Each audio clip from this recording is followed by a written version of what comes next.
देखो last class में हमने क्या पढ़ा था, पैरिटी ऑपरेटर के बारे में।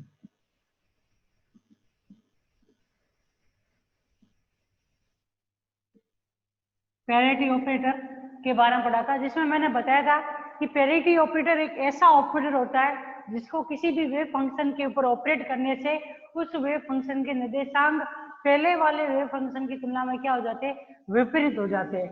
कैसे? जैसे कि मान लो कि एक पैरिटी ऑपरेटर पी एक्स है, पी है जिसको हमने साइन एक्स वेव फंक्शन के ऊपर ऑपरेट किया, तो उस कंडीशन के अंदर इक्वेशन क्या प्राप्त होगी, एक रिजल्टेंट क्या होगा, इस प्रकार से प्राप्त हो। तो इसको क्या बोला जाता है, इस पी कैप को पैरिटी ऑपरेटर बोला जाता है। और ये भी बताया था कि अगर मान लो कि कोई भी वेव फंक्शन है, उसके अंदर अगर आप वेव फंक्शन के अंदर अगर निर्देशांक का मान क्या करते हो, कोऑर्डिनेट का साइन अगर चेंज भी करते हो, उसके पश्चात भी वही का वही वेव फंक्शन प्राप्त हो, तो उसको कैसा वेव फंक्शन बोला जाता है, सिमेट्रिक वेव फंक्शन। और अगर आपने वेव फंक्शन के अंदर साइन चेंज किया और वही का वही वेव फंक्शन प्राप्त ना हो, तो उस कंडीशन में इसे कैसा बोला जाता है, एंटी सिमेट्रिक वेव फंक्शन।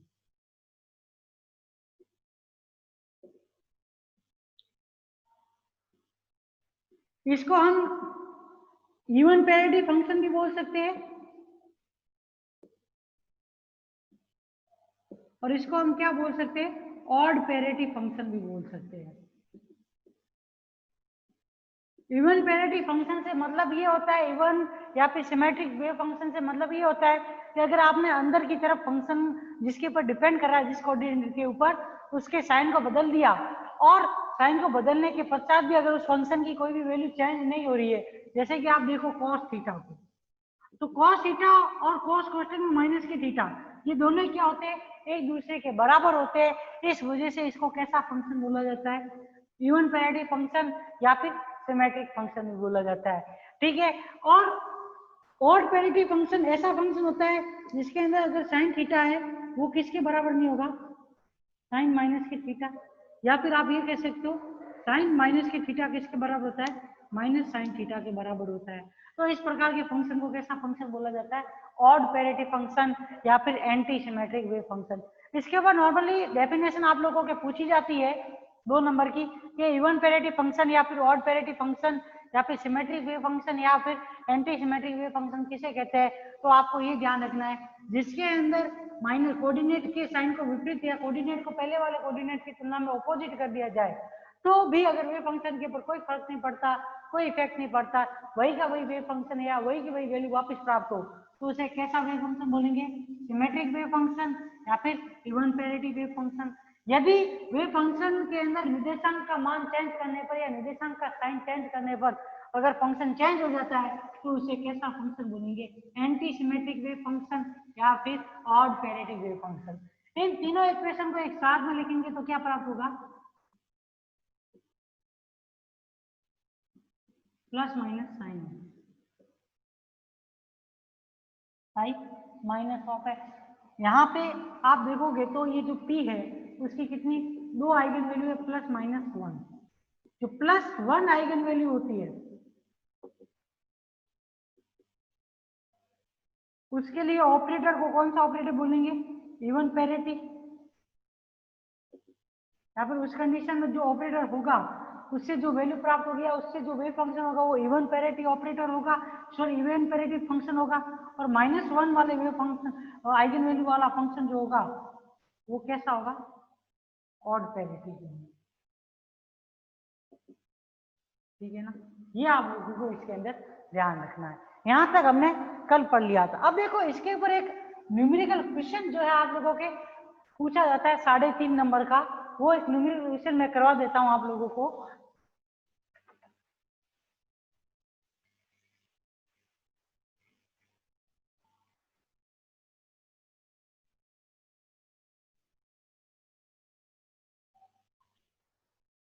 वो क्वेश्चन क्या है, वो क्वेश्चन है, सिद्ध कीजिए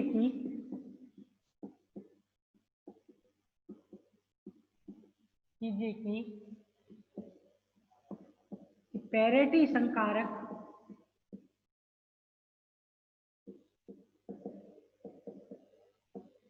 के आइगन मान के आइगन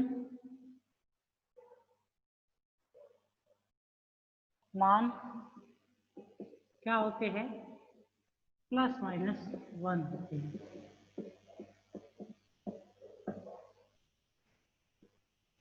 अब ये आपको ये तो मालूम है, हमने अभी डेफिनेशन में पढ़ भी लिया कि जो पैरिटी ऑपरेटर है उसकी आइगन वैल्यू क्या होगी, +- 1, परंतु वो +- 1 कैसे प्राप्त होती है वो भी मालूम होना चाहिए।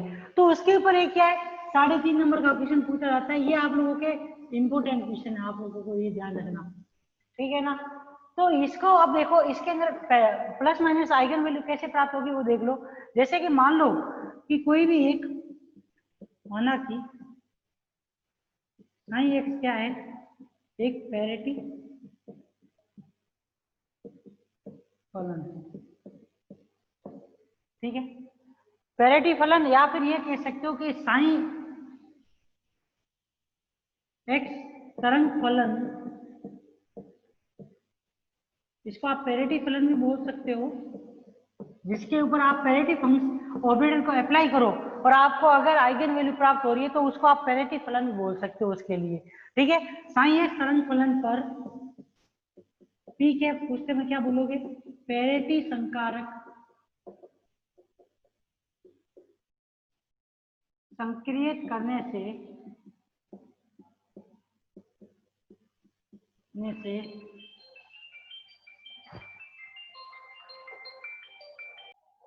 तो देखो, जब आप क्या कर रहे हो, साइन एक्स तरंग फलन के ऊपर क्या कर रहे हो, एक पैरिटी ऑपरेटर को क्या कर रहे हो, संक्रियत करते हो। और इसको संक्रियत करने या इसको ऑपरेट करने से यदि क्या हो, अल्फा आइगन वैल्यू प्राप्त हो,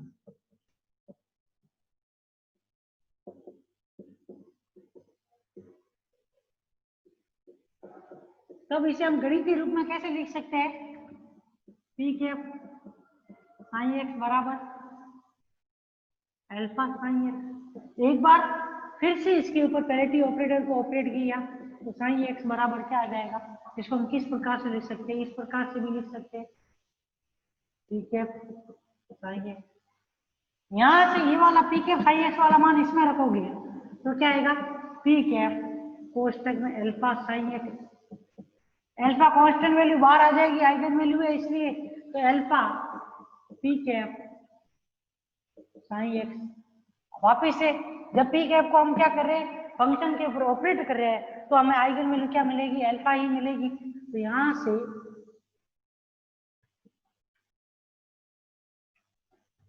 जो ये पी स्क्वायर साइन एक्स जो है वो किसके बराबर आ जाएगा, अल्फा स्क्वायर साइन एक्स। ये क्या होगी, equation number 1।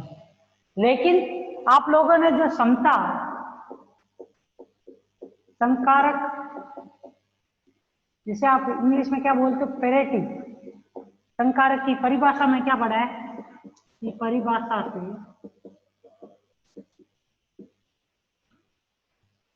P cap sine x को, जब पी कैप को अगर आप किसी भी फंक्शन के ऊपर ऑपरेट करते हो तो उसके क्या हो जाते हैं, निर्देशांक क्या हो जाते हैं, चेंज हो जाते हैं। इस प्रकार से साइन माइनस के एक्स, इस प्रकार अगर आप एक बार फिर से इसी वही फंक्शन के ऊपर क्या कर रहे हो, पैरिटी फंक्शन या पैरिटी ऑपरेटर को ऑपरेट करो तो क्या होगा, पी स्क्वायर साइन एक्स आएगा। यहाँ पे इसको किस प्रकार से लिख सकते हो, पी कैप कोष्टक में पी कैप साइन एक्स, ठीक है। ये वैल्यू किसके बराबर आएगी, पी कैप कोष्टक में साइन माइनस के एक्स के बराबर आएगी, ठीक है। वापिस इसके ऊपर इसको ऑपरेट करोगे तो ये वैल्यू किस पे चली जाएगी, साइन एक्स, क्योंकि अगर आप पी कैप को प्लस के साइन एक्स के ऊपर ऑपरेट करोगे तो वही फंक्शन किसके रूप में आएगा, साइन माइनस एक्स के रूप में आएगा। इसी प्रकार से अगर पी कैप को क्या करो, साइन माइनस एक्स के ऊपर ऑपरेट करोगे तो वही फंक्शन क्या आएगा, साइन एक्स या रिजल्टेंट क्या आएगी, ये वाली वैल्यू आएगी। यहाँ से P square cap sine x किसके बराबर आ रहा है, साइन एक्स के बराबर आ रहा है, समीकरण नंबर 2 हो गए।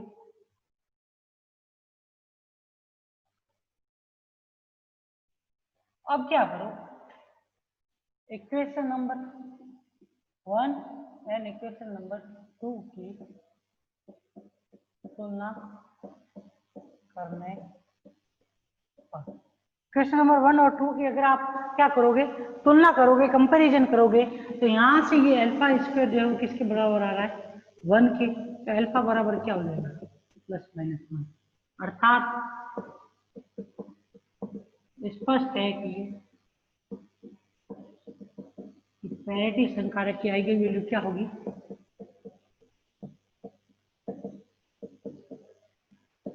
कि आइगन मान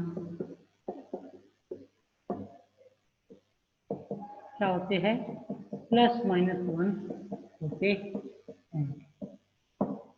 ठीक है।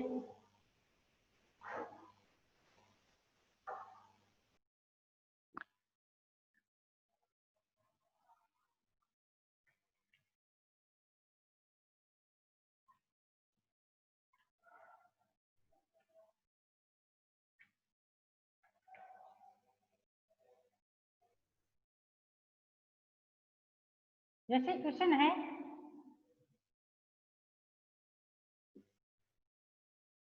एक मिमिया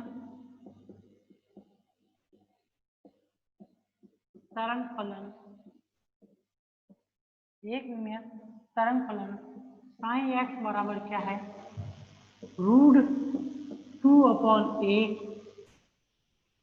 साइन पाई एक्स अपॉन, जब क्या हो, x का मान कहाँ से कहाँ पे हो, x का मान 0 से लेके किसके बीच में होता है, a के बीच में, तथा अन्यत्र बाकी सभी स्थानों पे इसका मान क्या होगा, साइन एक्स क्या है, 0 है। मतलब जैसे कि मान लो कि ये एक कोई भी बॉक्स है जिसकी लंबाई कहाँ से कहाँ तक, 0 से a तक हो, इस लंबाई के अंदर तो साइन एक्स का मान क्या होगा, √2/a sine pi x upon. मतलब इन दो डिस्टेंस, ये जो 0 से a के बीच की, जो 0 से a तक आप कितनी डिस्टेंस मानोगे, a डिस्टेंस मानोगे, ये जो a डिस्टेंस है या a परास है, इसके बीच में अगर वेव फंक्शन क्या कर रहा है, कोई भी पार्टिकल अगर मोशन कर रहा है, गति कर रहा है, तो उसकी गति से रिलेटेड क्या होगी, उसकी एक तरंग होगी, वो गति करते हुए क्या करेगा, एक वेव को जनरेट करेगा। उस वेव को जिस वेव फंक्शन से प्रदर्शित किया जाएगा, वो वेव फंक्शन क्या है, साइन एक्स बराबर √2/a sine pi x upon. इसके बाहर या तो 0 से -∞ के बीच में और a से ∞ के बीच में आप कहीं पर भी जाओगे तो पार्टिकल की गति होगी ना, तो उसको किसी भी वेव फंक्शन के द्वारा नहीं व्यक्त किया जाएगा, या फिर जो वेव फंक्शन होगा उसका मान क्या होगा, 0 होगा। या फिर ये कह सकते हो उस स्थिति में यहाँ इन दोनों परिसीमाओं के बाहर पार्टिकल की कोई भी मोशन जो है उसको व्यक्त करने वाली कोई भी वेव फंक्शन नहीं है। तो वो यहाँ पे क्या बोला है इसने, साइन एक्स बराबर 0 है, तो कण के 0 x a/2 परास में पाए जाने की प्रायिकता।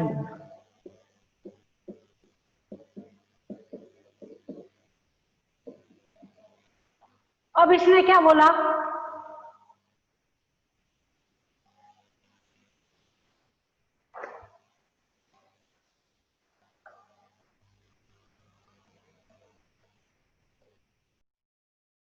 तो देखो यहाँ पे इसने क्या बोला, 0 से लेके x कहां तक, a/2, मतलब इस आधी रेंज में यहां तक। अब ये जो रेंज दी हुई थी 0 से a, इसमें भी कहां पे, यहां तक, इस a/2 के अंदर पार्टिकल के पाए जाने, मतलब इस a/2 लेंथ, पहली वाली a/2 लेंथ है, उसमें पार्टिकल के पाए जाने की क्या पूछी इसने, प्रायिकता पूछी है। तो आप लोगों को मालूम हो, तो मैंने प्रायिकता की जो डेफिनेशन थी उसमें बताया था मैंने पहले ही, जो कोई भी एक विमीय तरंग फलन जो होता है,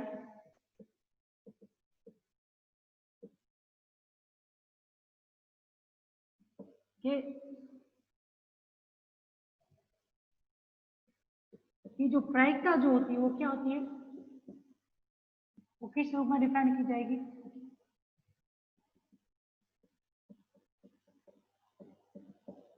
और अगर हमें कोई भी रेंज दी हुई हो तो उस कंडीशन में जो ये अगर मान लो कि हमें dx परास के अंदर क्या करनी है, कण के पाए जाने की प्रायिकता ज्ञात करनी है, तो उस कंडीशन में px dx किसके बराबर हो जाएगा,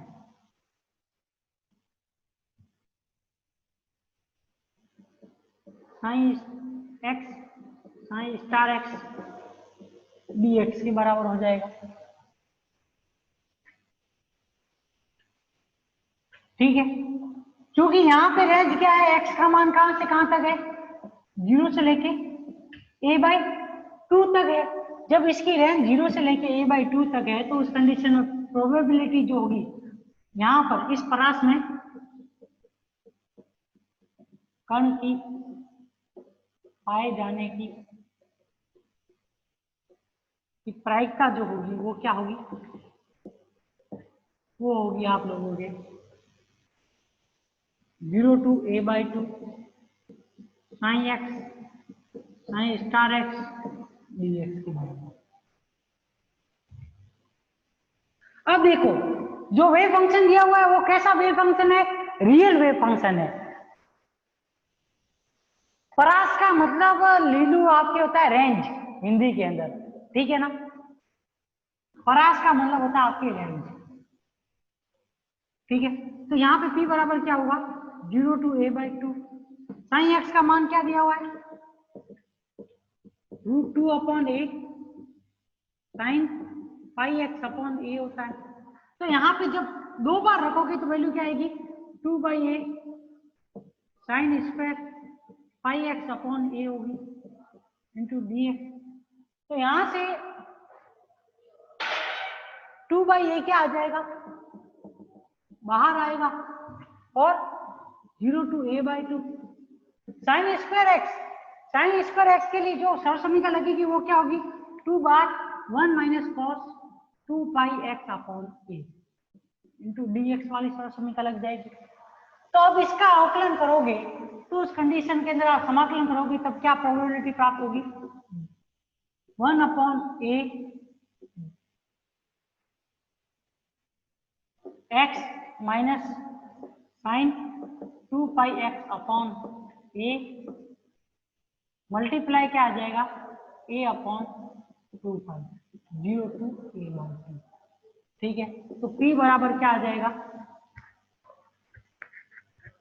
p बराबर 1/a/2।